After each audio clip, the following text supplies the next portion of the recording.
Hello, everyone. Welcome to episode 4 of Fuller Files, the official podcast of the Syracuse Pulse. I'm Rocco the host of Fuller Files and broadcaster for the Syracuse Pulse. And as you know, throughout the season, I'll be sitting down with Syracuse head coach Peter Fuller, as well as some members of the roster to keep you up to date with everything you need to know about the team. And joining me now for the first time in quite a while is Coach Peter Fuller, of the head coach of the Syracuse Pulse. Coach, thanks so much. It's good to be back. It's good to finally hear from you again. Rocco, it's great to be back with you, and for the first time, I think we're able to do it after a victory, which is seems a little surreal, to be honest with you, but it's great. Very pleased with the result on the weekend, and excited about obviously Michigan Stars this coming Sunday. So with that being said, let's get right to it. Why don't we talk about the game against Flower City? Of course, that was the first win for your team since May 8th, which was the last time you played against Flower City Union. Yes. Tell me, what is it that you guys did so well against Flower City this past week that you feel has kind of cleaned up the mess from these past couple games that haven't gone so well for your team? Well, I think one thing that I would say, in fairness to the players and our staff, I think Saturday's game was a culmination, or Friday night's game was the culmination of some really good work over the previous 2.5 weeks. I thought leading into the Chattanooga game, I thought we were well prepared.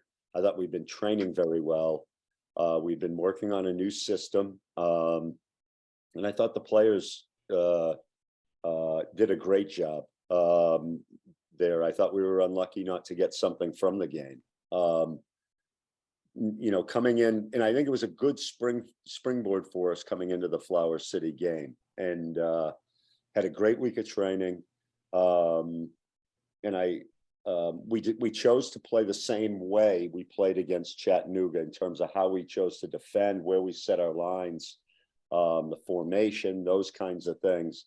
And listen, it staked us to a 1-0 lead at halftime. The one thing I felt we could get after Flower City a little bit. I felt that they could be susceptible to our pressure.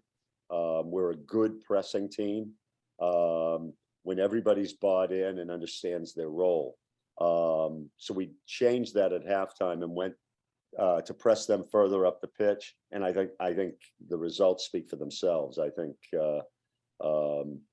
3 goals in the second half, and to be honest with you, Rocco, we could have had another, I think, 2 or 3, to be fair. So full credit to the players, Colin and Nick, Isabel, our trainer. I thought, we had a good. It's funny, even as a staff, like a lot of times we'll talk about the players and we'll talk about, they had a good week of training, or, a good couple of weeks of training. I think our staff did a really good job in preparation for both the Chattanooga game and this one. So I give them a lot of credit as well. Did a terrific job. And the one thing Colin has said to the players on a couple of occasions, and he's absolutely right. He said, it's one thing for us to give them a game plan of how we want to play and how we want to go about our business, but it's another thing for them to carry it out and to do it to a T. And in both the Chat game and this game, the guys did a terrific job. The adjustment we made at halftime, they did it flawlessly. So I give the players a lot of credit as well. And, we talked about, the 4 goals, about how, we let's touch upon the 4 goals real quick before we talk about the 0 goals that happened. Yeah. What I mean by that is, let's talk a little bit about the offense and the defense, of course.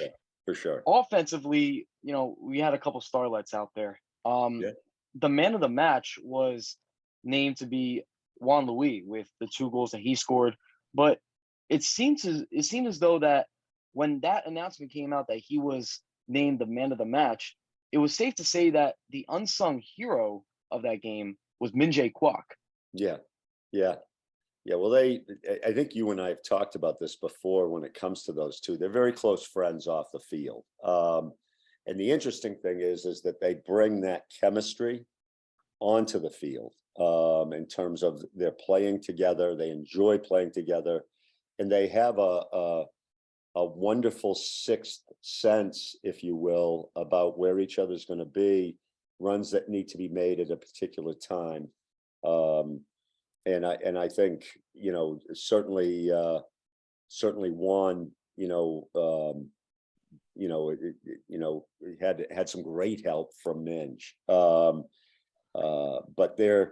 um,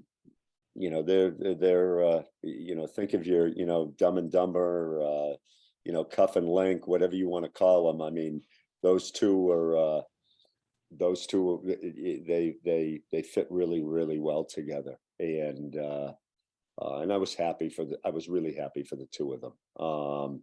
We've asked more of them the last 2 weeks in terms of their defending, in terms of their aggressiveness, in terms of playing bigger than what size, and to step up. And it's not just them. There's a number of guys that we've really challenged to show some maturity, and to grow up, if you will, as players. And both of those guys the last 2 weeks have accepted the challenge. They've been terrific. So.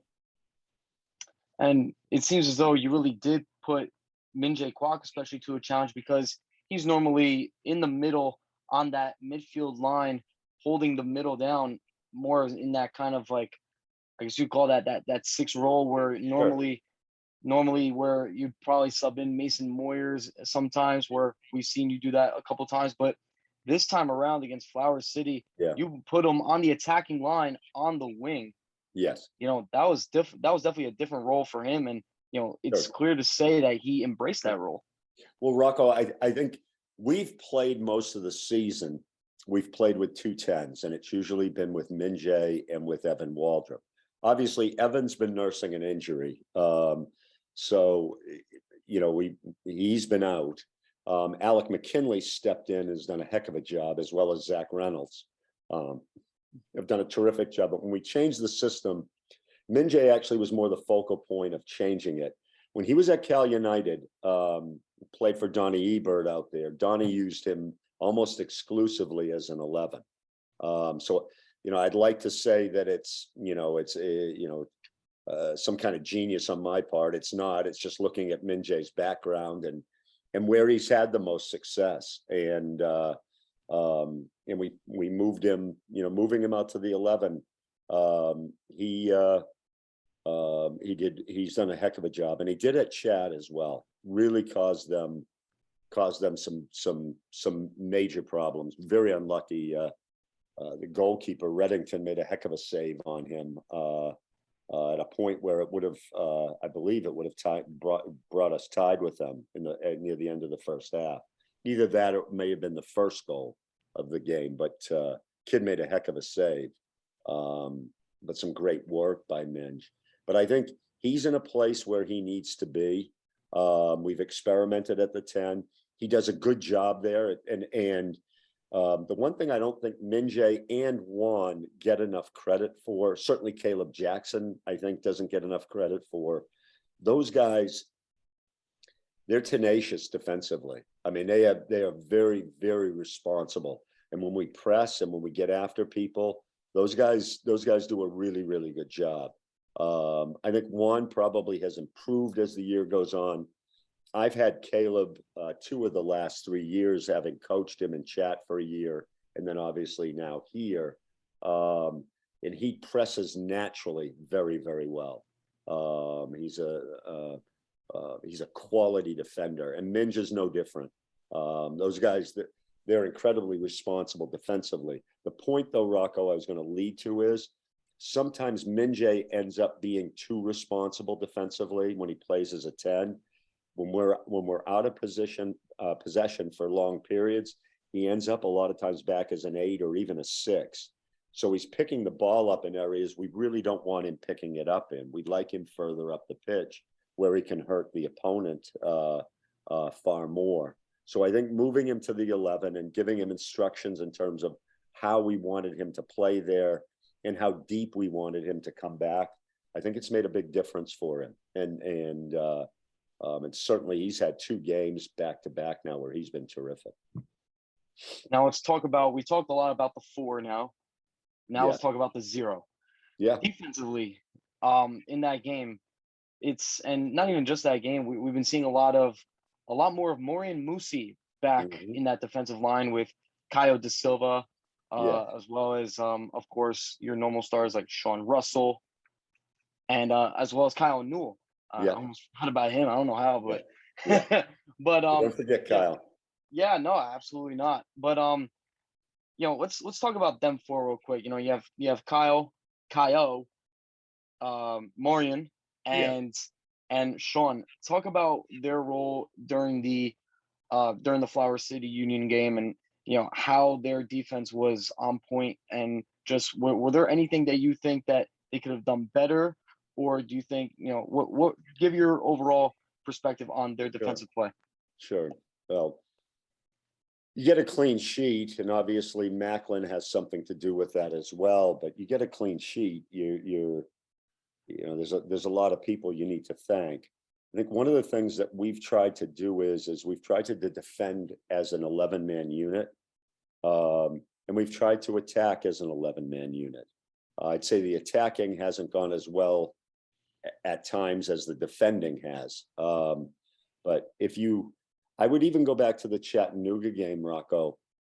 Remember this, the 2 goals we gave up against Chat were both set pieces, and which we've struggled with mightily. But we've really, out of the flow of play, we've gone 2 consecutive games without giving up a goal. And I think that's a real credit to those guys.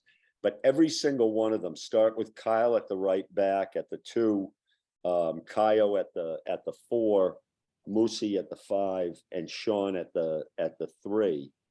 Those 3 guys, and I think you have to throw Kafari in the mix too as the 6. Those guys, all of them have played for me. They've all upped their games big time over the last 2 games, every single one of them. Because the thing is, you can say, well, defensively, they struggled, they didn't do this, they didn't do that. Part of the problem was they were giving the ball away in places we couldn't defend it. And the goal we gave up against LA Force, the second goal that Goni scored was a giveaway from one of our back players, trying to play forward through the middle third, and it gets cut out, and we're completely out of shape to try and defend it. And that's in a lot of ways, a classic example of what's been happening to us. But all of those guys have stepped their game up, not just defensively, but on the ball as well. Obviously, Sean had the assist on beautiful assist on Juan's 4th goal. One of the things I don't think necessarily that people realize, Kyle Newell had his hands in both of the first 2 goals. Great first-time ball to McKinley at the back post. Obviously, the initial ball didn't go in, but after the knockdown, he ended up with it and putting it away. And he was the one who slotted it to Juan, who, to be fair to Juan, he split the 2 defenders and just magnificent move to end up, finishing it and making it 2-0. So, both of those guys, our left and our right back, had hands in goals that we scored. But I think with Caio, with Moose, those guys they played better the last 2 weeks individually. And I think when you do that, the collective obviously improves. And so I think all of them have stepped their games up over the last couple of weeks. All right. And now, now we look to the future. We've enjoyed the win. We enjoyed the 4-0 win. We got the 3 points, first time in a while. Now we look towards the future, where this week you have a couple big games coming up. What has been the focus now with your team since that big win against Flower City? What are the things that you're still trying to tighten up? What are the things that you're trying to look forward to when you're playing against these teams? Sure. Well, Michigan Stars, first off, they present some problems to us. A lot of people are going to say, let's go back to Flower City for a moment. They're going to say, well, they're this or they're that or whatever. You're going to find, Rocco, in a long season, when you play teams multiple times, some you just match up better with than you do others. And I think that's true in team sports all the way across the board. The trick for us as coaches is to figure out a way to change those matchups and make them work more in your favor. And that's not an easy thing to do, because some of it you're constrained by the players that you have and the hand that you've been dealt, in terms of your guys. But Flower City happens to be a team we match up really, really well with. I would say conversely, Michigan Stars, we don't match up well at all with. They're great in the air. We're not. They're fabulous on set pieces. We're not good at defending them, and we're not good at attacking them. So at least we haven't been so far. God knows we've been working at it, but it's been a massive work in progress. So in terms of the matchups, they don't lend well to us in terms of us. Doesn't mean, and again, I would go back to what I said about when you play a team and you don't match up well against them. Somewhere along the line, you got to change the matchups. Then either got to change the system. You got to bring different players in. You got to change how you defend. You may have to figure out a way. Have we been going too much through the middle of the park when we're in possession of it, trying to play through them? Maybe we need to play around them or over them. So I think all of those things enter into it, and Michigan Stars presents problems for us, and they've improved their team. I mean, I believe they picked up 2 players from Valley United, and there was talk of another 2 players possibly coming in for them. So, again, it's they've gone from strength to strength. The boy Kyle Nelson, a very good player who we would have liked to have gotten, ended up going to them. He had the game winner against Maryland in the 89th minute the other night. So they present a lot of problems for us. I think the key thing for us is, as best as we can, try and nullify their strengths. And I do believe we have some strengths that they may have some problems with too. And can we accentuate those? All right. And it's going to be the last one before I let you go. But later on, I'll be sitting down with Juan Louis, who was, of course, the star of last match against Flower City Union. Yeah. What are some things ever since, I don't know if this is your first time coaching him, or if it is, what are some of the impressions that you have on Juan Louis coming into Syracuse this year? Sure. Well, again, his agent, Stefani Miloranzi, is the one who put me on to him. Watched some video, liked him. Obviously played at Drake in Iowa. The big thing with Juan is, again, realize his background.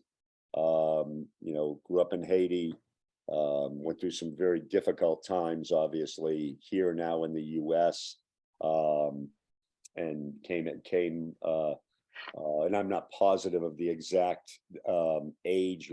I want to say Juan he's probably been in the country, I'm going to say 6 to 10 years, somewhere in there. But he's first off, he's a wonderful kid. I mean, he just, there are guys that you coach that you love seeing every single day when you walk in. You're excited to see him. And I'm fortunate here in Syracuse. I've got a lot of those. And it hasn't always been the case in other places I've been. And I won't mention names or places or anything else. People who know me can definitely figure it out. But the Juan is a great kid. He comes with a smile on his face every day. He listens to coaching. He's willing to take instruction. He's willing to try the things you're asking him to try. And to be honest with you, between us, Rocco, we're asking him to do the right things, and that's why, and because he's doing them, I think he's showing the improvement. But he's an easy guy to play with. You look at the chat game when he played with KJ up front. They've played together a handful of times, even just in training. And we put the two of them together the day before. They look like they've been together their whole lives. I mean, the ball he sifted through to KJ on the goal was a thing of beauty. And then we asked him to play up front this weekend with Stephen McDonald. He doesn't miss a beat. To be fair, I think Stephen would tell you this. He put a couple of balls on platters for him that he just wasn't able to finish. But he's great kid, easy to coach, a much better defender than you think he is, especially further up the pitch when we're in the press. Beautiful left foot. And he'll keep getting better. He'll keep getting better. I have high hopes for Juan that he can clearly play. I think he has a chance to play beyond the level we're at here. All right. Well, I'm going to let you go, Coach. It was great to hear from you for the first time in quite a while, at least on the episode, of course. But when we come back, we're going to hear from Juan Louis, of course, the man of the match against Flower City Union. But until next time, Coach, it's been great. And I can't wait to see you next week for the home games, for the home stretch that we have between Rocco, January 17th and I think the 23rd. Yes. Just real quick, I just want to thank our fans.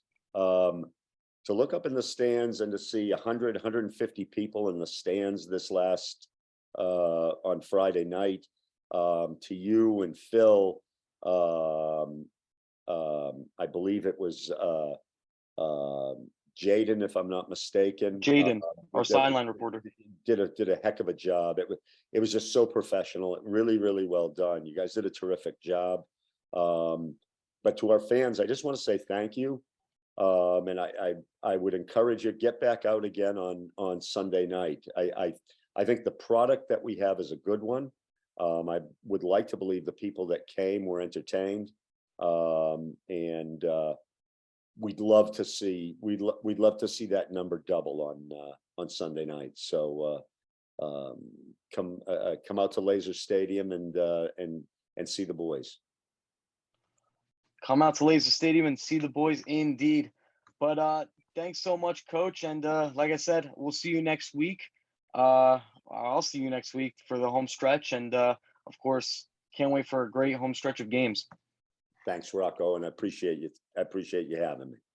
Thanks. Take care, Coach. All right. Bye-bye. And welcome back to Fuller Files. We just finished talking to Coach Peter Fuller. Now we're going to be bringing on Juan Louis, who is joining me now. Juan, thank you so much for joining me. And it's great to see you after a great victory that you had over Flower City last week. Thank you for having me. I'm excited. All right. So, I mean, let's start off with the basics here. Why don't you tell us about yourself and where you come from and your path to Syracuse? My name is Juan Louis. I'm originally from Haiti. I moved here in the States when I was like 15 because of soccer and education. I went to high school in Minnesota. I lived there for 4 years before I went to college, and I went to college at Drake University, which is 3 hours and a half away from Minnesota. D1 school, private, small school in Des Moines, Iowa. I went there for 4 years, and I got my COVID year too as well, and I graduated with my bachelor's of arts in mass communication. I mean, soccer, I've been playing soccer since I don't know when, since I was little. My dad was a professional soccer player in Haiti. I was always around soccer in Haiti. It's huge when it comes to soccer. So in front of my house in Haiti, in the streets. I'll be playing every time with clubs, um, you know. So I went to Drake and graduated. Wanted to follow my dream and sign with an agent. It got me this opportunity here to come to Syracuse. So now I'm here. And you talk about you mentioned how your father was a professional soccer player.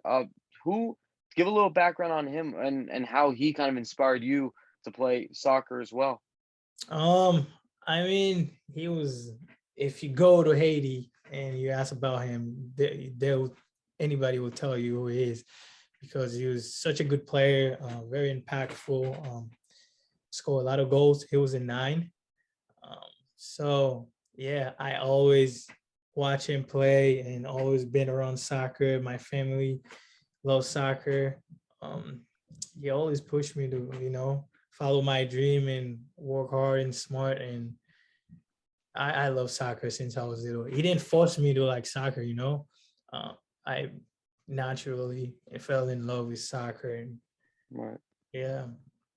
You let life lead the way. Yeah, definitely. That's the best way to put it. Yeah, absolutely.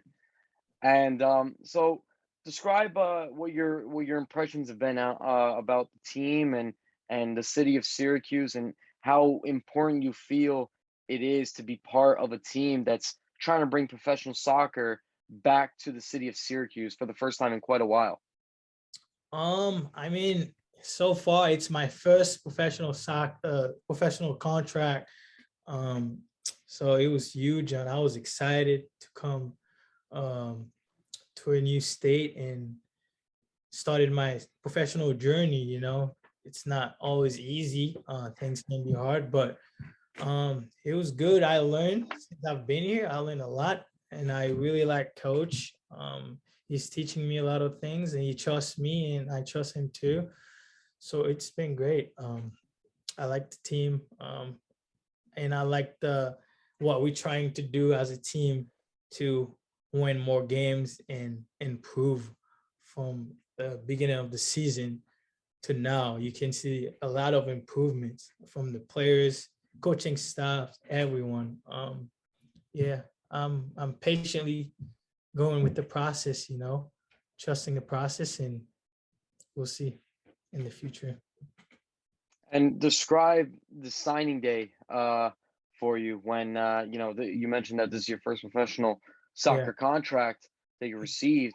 Describe that and as just talk about the emotions that you felt as a young kid originally from Haiti coming to the States, going through his journey and finally hearing about this new club called the Syracuse Pulse and being given the opportunity, being offered the opportunity. I mean, I recently graduated like in December. And then like I said, my agent got me this. I moved here and I came with the team, trained with the team for about 2 weeks because coach wanted to see me and see how I interact with the team. It's not only what you can do on the field, like off the field too. So I stayed here for 2 weeks. He saw me. He likes me. He told me I want to sign you. Um, it was it was a great moment. I was very excited, um, to sign my first professional contract. I know there's a lot of work to do, but it was sure real. That's what I wanted to do my whole life. Yeah, for sure. And talk about just like how your team, the Pulse, and how you've been able to connect with the rest of your teammates. And of course, it's not a secret anymore. They in the locker room they call you the Haitian Prince. So clearly, you clearly made a name for yourself in that locker room amongst the roster, and of course, you have this great relationship, as we all know, with Min Jae Kwok. So just tell about the whole camaraderie of the relationships that you have with the guys in the locker room. It's been great. I can like hang out with anybody in the team. Like it won't feel weird. It's like a family. Everybody is cool. When we're on the field, we work together, we push each other. I love it. It's amazing. Yeah, they call me Haitian Prince. I don't know where they got it from, but it works. It just Don't sticks. you don't ask, just go Yeah, with it, right? yeah, I love it. I love it. I love the name. Yeah, it's amazing. Yeah, and so this past week against Flower City, you scored those 2 goals, and that's not the first time this season you scored 2 goals. You scored 2 goals back on May 14th against Michigan Stars. Yeah. Tell me about your offensive presence and the kinds of things that you feel you've been able to bring to the squad offensively, and how you feel that that's been able to work for you. As a player, I just learned like as a player and then like professionally, you gotta be impactful. You gotta help your team in any little way that you can. Um, I know at chat I miss a breakaway and it hurts after the game. I kept thinking about it the whole trip. I was like, I should have scored that. So, I carry that feeling with me a whole week of training and trying to be better, and it just come. Yeah. All right. Well, that's been great to hear about your whole journey and everything how everything's been going well for you so far this season. Now, when you look into the future, you have some big things going on, big games coming up. Tell me, what are the biggest things that you feel are going to be important for your team to be successful in those games? Um, we just gotta stay together like we have. Trust each other. The last 2 games been great. I think we have to uh whatever we're doing right now, we have to trust it and go into the Michigan game with that same mentality, and we're trying to get a win. That's what we need as a team right now. We need to keep collecting points and moving forward. All right. Well, ladies and gentlemen, you've heard it right here for the first time from the Haitian Prince, Juan Louis. Juan, thank you so much for joining us today and for joining me. And I wish you luck throughout the rest of the way, throughout the rest of the season. As you know, I'll be watching from the booth every game doing the play-by-play and color commentary. And I can't wait to see you in action throughout the rest of the way. And just good luck with everything, and we'll catch up soon. All right. Thank you. Appreciate you. Thank you for having me. Of course, of course. All right. Well, that's all for this episode, folks. Thanks for tuning in to our 4th presentation of Fuller Files. Join us next time and be sure to tune in to 11 Sports to catch all the Syracuse Pulse action, and follow the Syracuse Pulse on all social platforms. And we'll see you next time on Fuller Files.